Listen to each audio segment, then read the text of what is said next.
Hello, welcome here. Have you ever felt it, that nagging, persistent sensation that your life, despite all your efforts, is just stuck?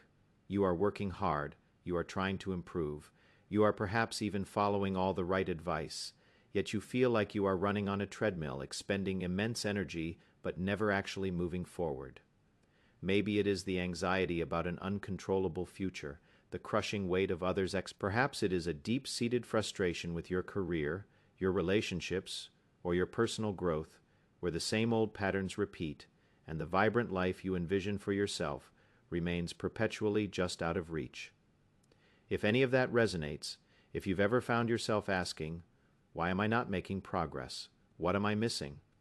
then you are in the right place, because today we're going to dive deep into a profound psychological truth, one that most of us unknowingly ignore, that is very likely the single greatest barrier preventing you from truly thriving. It is a truth that, once understood, doesn't just offer a temporary fix, but a fundamental shift in how you navigate the world and unlock your inherent potential. The fatal truth, the one underlying obstacle to your progress, isn't necessarily external circumstances, bad luck, or even a lack of talent. It is far more intimate and insidious than that. The fatal truth is that you are often unconsciously the architect of your own stagnation, not due to a lack of desire, but due to a fundamental misunderstanding of your own internal operating system, where true agency lies, and how your mind inadvertently conspires to keep you in a comfortable, yet confining, state of limbo. This isn't about blame, it is about empowerment. It is about recognizing that the keys to unlocking your life's full potential are not out there, but deeply embedded within your own psychology. Let's unpack this with our first profound insight: the illusion of external control and the power of your internal narrative. Many of us walk through life feeling like passengers on a ship, tossed about by the whims of the waves, the direction of the wind, and the decisions of an absent captain. This feeling of powerlessness, this sense that life is happening fait au fait you, rather than fait for fait or fait with fait you, is a classic manifestation of an external locus of control.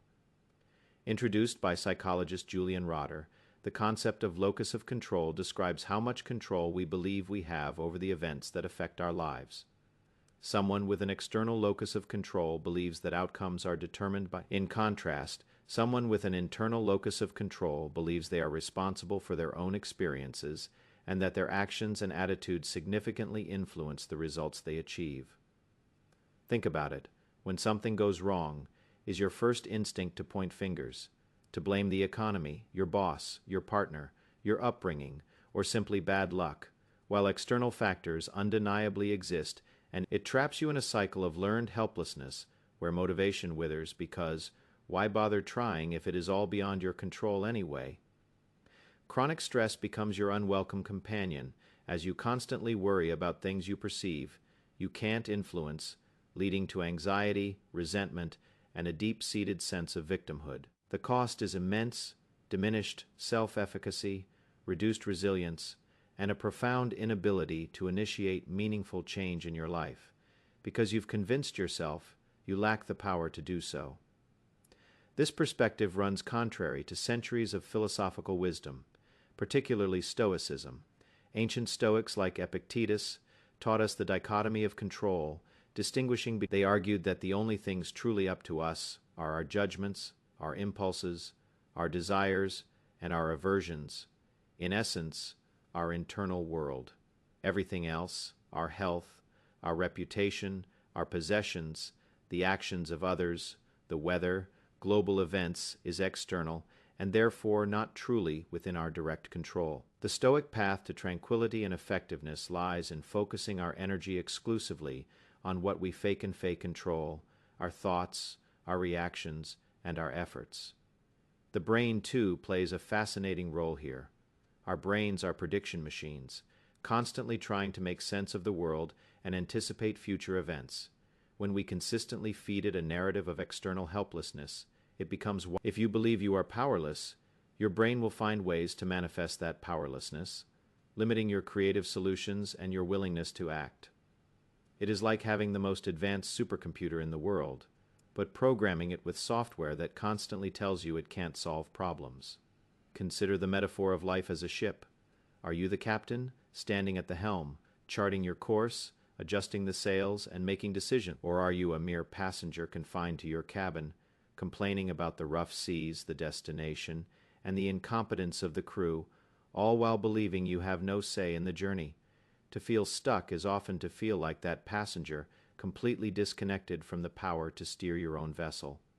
So, how do you shift this? How do you reclaim your internal locus of control? It begins with mindful identification. How often do you say things like, "I can't because," or "if only X were different"? These are red flags. Instead of immediately externalizing, pause and ask yourself, what fake I control in this situation? What is my sphere of influence, however small? This isn't about naive optimism, it is about strategic realism. You can't control the traffic, but you can control when you leave. You can't control the outcome of a job interview, but you can control your preparation, your attitude, and your follow-up. This is the essence of responsibility. Your ability to choose your response to any given situation. It is a monumental shift from passivity to active engagement. A practical exercise is to draw two concentric circles. In the outer circle, write down all the things you worry about but cannot directly control. The goal is to consciously shift your energy from the outer circle to the inner. It is a continuous practice, but with consistent effort, you'll begin to rewire your brain, empowering yourself to act where it matters most. Your internal world is your ultimate frontier of control, and realizing this is your first aha moment on the path to becoming unstuck. Our second profound insight reveals the tyranny of if feeling powerless is one major lock, then living a life dictated by external expectations is the chain that binds many of us. You might be following a path laid out by your family, your culture, or societal norms, checking all the boxes: good education, stable job, ideal partner, perfect home, yet still feel an inexplicable emptiness, a nagging sense that this isn't truly your life. This is the insidious consequence of social conditioning, a slow erosion of your authentic self under the relentless pressure of what you should be, should do, and should want. Where do these shoulds come from? They are whispered to us from childhood. You should be polite.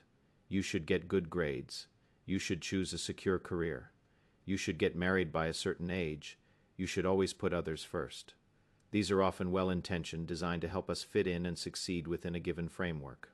However, when these external directives overshadow our internal compass, our innate desires, passions, and values, they become a form of. We spend our lives chasing benchmarks that don't truly resonate, seeking external validation to fill an internal void, only to find the void grows wider with each hollow achievement. This is often where imposter syndrome thrives, because even when you achieve success by external metrics, you feel like a fraud, knowing deep down it is not truly you. The psychological cost of conformity is it leads to burnout because you are constantly performing, wearing a mask, expending energy on being someone you are not. It manifests as chronic dissatisfaction, a persistent feeling that something is missing, even when on paper you have everything. It stifles creativity and innovation because true originality often requires stepping outside the lines of what should be done. Philosophers, particularly existentialists like Søren Kierkegaard and Paul Tillich, spoke of the courage to be the bravery required to embrace your individual existence and create your own meaning, even in the face of societal pressures and the anxiety of freedom. They argued that denying your authentic self leads to a form of spiritual sickness, an unlived life. Think of yourself as a chameleon, constantly changing your colors to blend into every environment, trying to please every observer. After a while, you might forget what your true skin color even is. You lose touch with your inherent essence, your unique strengths, your genuine desires. The world never gets to see the real you, and perhaps more tragically, you never get to truly know yourself. This disconnect between the false self we present to the world and the true self within, a concept explored by psychologist D.W. Winnicott, is a profound source of feeling stuck and unfulfilled. So, how do you break free from this tyranny of shoulds and reclaim your authentic self? The first step is self-inquiry, a deep and honest exploration of your core values.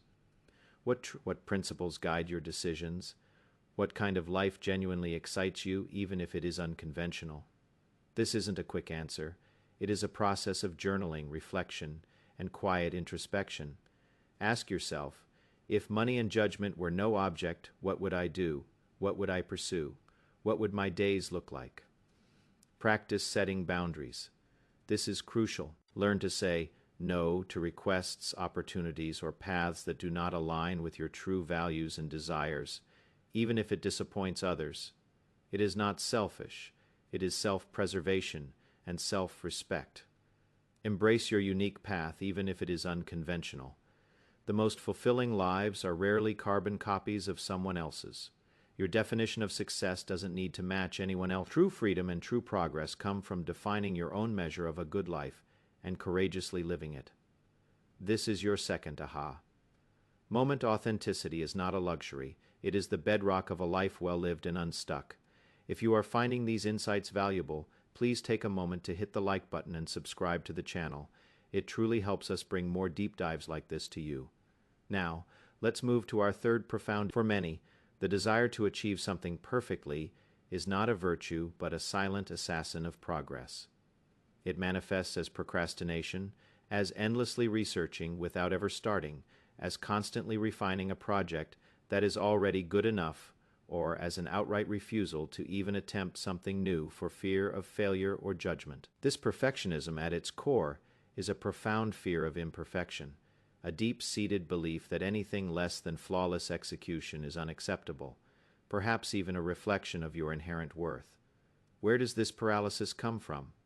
Often its roots lie in childhood experiences where mistakes were heavily criticized, or where love and approval felt conditional upon achieving high standards. Society, too, plays a role, constantly showcasing polished successes and rarely revealing the messy, imperfect journey to get there. We are bombarded with images of effortless achievement, leading us to believe that our own struggles with imperfection are unique shortcomings. The paradox of perfectionism is that it fate-prevents the very excellence it purports to seek. By aiming for an unattainable ideal, we either never start or we get stuck in an endless loop of revision, never releasing our work, never gaining feedback, and therefore never truly improving. Psychologist Carol Dweck's work on mindsets is incredibly relevant here. Individuals with a fixed mindset believe their abilities are static and unchangeable. For them, every challenge is a test of their inherent talent, and this makes them highly susceptible to perfectionism and fear of failure, as they desperately try to protect their perceived competence. In contrast, those with a growth mindset believe abilities can be developed through dedication and hard work. For them, challenges are opportunities to learn, and failure is simply data, a necessary step on the path to mastery. The brain's fear response also contributes to this. When faced with a task that carries a high perceived risk of imperfection, the amygdala, our brain's alarm system, can trigger an avoidance response. This can manifest as procrastination, distraction, or simply freezing up. Our ancient survival instincts, which tell us to avoid danger, can inadvertently keep us from taking the very steps necessary for growth and progress in modern life. The Stoics, they understood that results are often beyond our complete control, but our efforts, our intentions, and our willingness to try are entirely within our dominion. Waiting for the perfect moment or the perfect plan is often a sophisticated form of self-sabotage. Consider the metaphor of trying to cross a wide river. The perfectionist waits on the bank, meticulously studying the currents, calculating the precise angle, imagining. Meanwhile, the person who embraces imperfection starts building, laying one plank at a time, making adjustments as they go, learning from each misstep, and eventually they cross the river. Their journey might be messy, their bridge might not be beautiful, but they achieve their goal. The perfectionist, despite their brilliant plans, remains stuck on the bank. So how do you overcome the paralysis of perfection? The first step is to consciously set minimum viable product goals. What is the smallest, most imperfect version of this task I can complete right now? This breaks the overwhelming task into manageable pieces and crucially gets you into motion. Once you have a first draft or a rough prototype, you can iterate and improve, practice deliberate imperfection, intentionally release something that isn't absolutely perfect. Submit that report, launch that project, share that idea. This builds resilience and desensitizes you to the fear of judgment, Reframe failure not as a reflection of your worth, but as invaluable data, a necessary component of learning and growth. Every successful person has a graveyard of failures that taught them crucial lessons. Developing a growth mindset means actively seeking feedback, embracing challenges, and understanding that your abilities are not fixed, but are progress, not perfection, is the true engine of change and the key to becoming unstuck. This is your third aha. Moment imperfection is not your enemy, it is your pathway to mastery. Our fourth profound insight brings us to the silent burden of unprocessed emotions and unacknowledged narratives. Have you ever felt an inexplicable resistance to a task, a recurring pattern of self-sabotage, or found yourself reacting disproportionately to minor frustrations? Often these are not random occurrences, but symptoms of a deeper issue, a backlog of unprocessed emotions, unresolved conflicts from the past, or limiting narratives you've unknowingly adopted about yourself and the world. These unacknowledged parts of your internal landscape act like anchors, holding you firmly in place, even as your conscious mind yearns to move forward. Emotions are not arbitrary. They are vital information. They are signals from your internal system, informing you about your needs, your boundaries, and the alignment or misalignment of your experiences with your values. However, many of us are taught, implicitly or explicitly, to suppress or ignore uncomfortable emotions. Anger, sadness, fear, shame. We're told to just get over it, don't be so sensitive, or to project an image of constant positivity. When emotions are suppressed, they don't simply vanish. Instead, they accumulate, creating what we might call emotional debt. This debt often manifests as chronic anxiety, depression, physical ailments, somatic symptoms, or explosive outbursts. When the pressure finally becomes too great, it also leads to a profound disconnect from your inner wisdom as you effectively silence a critical feedback system.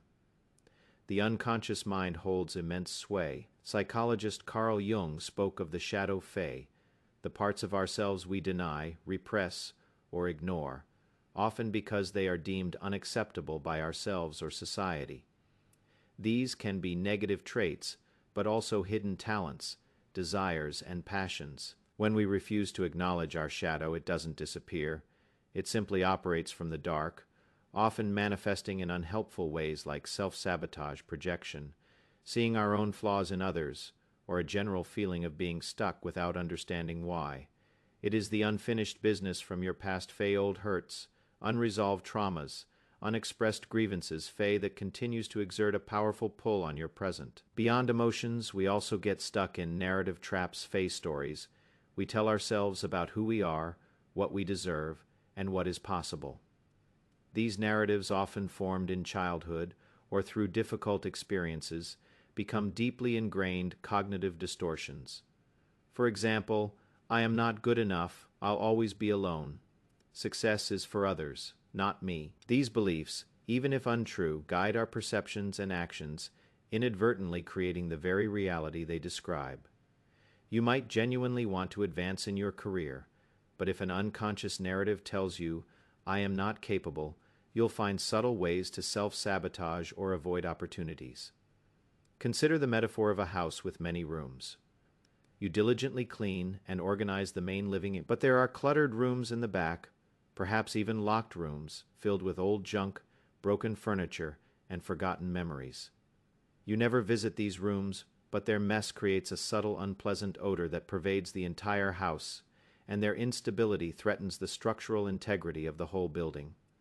You might wonder why your house never feels truly comfortable, or why things keep breaking without realizing the source is in. So how do you address this silent burden and become unstuck? The first step is emotional awareness. Learn to identify and name your feelings without judgment. Instead of saying, I feel bad, try to pinpoint the specific emotion. I feel frustrated, I feel sad, I feel scared. This simple act of labeling begins to create a bridge between your unconscious and conscious mind. Journaling is a power. This allows you to externalize and observe your internal landscape, bringing to light suppressed emotions and challenging negative self-talk. Practice self-compassion. Instead of criticizing yourself for having difficult emotions or for past mistakes, Treat yourself with the same kindness and understanding you would offer a dear friend. Challenge those negative self-narratives when a thought like, "I am not good enough" arises. Ask, is this sometimes seeking support from a trusted friend, mentor, or therapist is essential. A professional can help you navigate complex emotional terrain, process past traumas, and identify unconscious patterns that are keeping you stuck. Your feelings are not enemies to be vanquished, but guides to be understood. Understanding them unlocks immense energy and propels you forward. This is your fourth aha moment. Finally, let's explore our fifth profound insight, the allure of comfort and the resistance to necessary discomfort. If your life feels stuck, it is often because you are, perhaps unknowingly, trapped in the seductive embrace of your comfort zone. Our brains are hardwired for efficiency and survival, naturally preferring the familiar and predictable. Change, by its very nature, is a deviation from the familiar, requiring energy, demanding adaptation, and often presenting us with uncertainty. All things. Our ancient brains are programmed to view with caution, if not outright alarm. This innate preference for comfort, while essential for basic survival, can become a significant barrier to growth and progress in the modern world. The comfort zone, while initially a place of safety, it gives us an illusion of security, but the longer we stay within its confines, the more resistant we become to any deviation. This is known as status quo bias, our tendency to prefer things to stay the same, even when change would be beneficial. We rationalize staying put, telling ourselves, it is not so bad, or the grass isn't always greener. But life, by its a ship designed for the ocean, if it stays safely docked in the harbor, will eventually rust away, its true purpose unfulfilled. Its comfort becomes its demise. Neuroplasticity, the brain's ability to reorganize itself by forming new neural connections, is a double-edged sword here. While it means we learn and adapt, it also means that well-worn neural pathways, often associated with breaking these patterns requires conscious effort, a deliberate push against the current of least resistance. It requires activating different parts of the brain and forming new connections, which initially feels difficult, awkward, and yes, uncomfortable. But this very discomfort is the signal that growth is occurring. Psychologically, we also experience hedonic adaptations, the tendency for humans to return to a relatively stable. This means that even a perceived comfortable life can become mundane and lose its luster over time if there is no novelty, no challenge, no pursuit of meaning that pushes us beyond our current limits. True satisfaction often comes not from avoiding discomfort, but from embracing meaningful challenges and witnessing our own capacity to overcome them. Existential philosophy reminds us that life's finitude and the call to action are inherent parts of our human condition. To deny necessary change is to deny life itself. So, how do you overcome the allure of comfort and embrace necessary discomfort to become unstuck? The first step is to redefine your relationship with discomfort. Instead of viewing it as a sign of danger or something to be avoided, see it as a signal of growth, an indicator that you are pushing the boundaries of your current capabilities.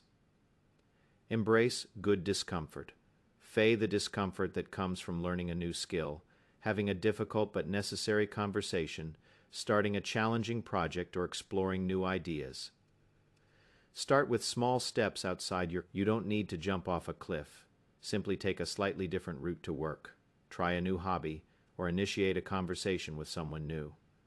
These small acts of courage build discomfort tolerance and demonstrate to your brain that stepping into the unknown isn't necessarily dangerous. Consciously seek novelty and challenge. Actively look for opportunities to learn, to grow, to experience something new, even if it feels. This keeps your brain engaged, your spirit alive, and prevents hedonic adaptation from dulling your zest for life. Build resilience by deliberately tackling incremental challenges.